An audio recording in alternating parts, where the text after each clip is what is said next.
ഓം അമൃതേശ്വര്यै നമ. അമ്മ ഫ്രാൻസിലെത്തിയപ്പോൾ കൊച്ചുകുട്ടിയായിരിക്കുമ്പോൾ തന്നെ അമ്മയെ ദർശിക്കാൻ ഭാഗ്യം കിട്ടിയ ഒരു വ്യക്തി. അമ്മയുടെ സന്ദേശത്തിൽ പ്രചോദിതനായി ലോകമംഗളത്തിനായി പലതും ചെയ്യണമെന്ന് ആരംഭിച്ച അദ്ദേഹത്തിൻ്റെ കൗമാരകാലം. വരയ്ക്കണം, പാടണം, പ്രകൃതിയെ പോഷിപ്പിക്കണം, അതിനായി പിന്നീട് ശ്രമം തുടങ്ങി. യൗവനത്തിൽ അമൃതപുരിയിലെത്താൻ മഹാഭാഗ്യമുണ്ടായി.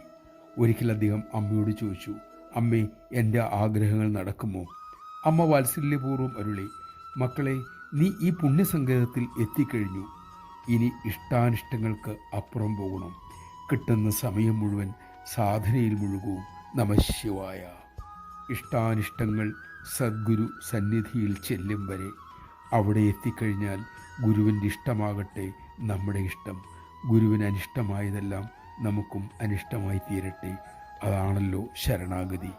ഗുരുവിനോടുള്ള ആ കീഴടങ്ങലാണ് പരമ സ്വാതന്ത്ര്യത്തിലേക്കുള്ള ആദ്യത്തെ ചുവടുവയ്പ്. നമുക്കതിന് സാധിക്കട്ടെ.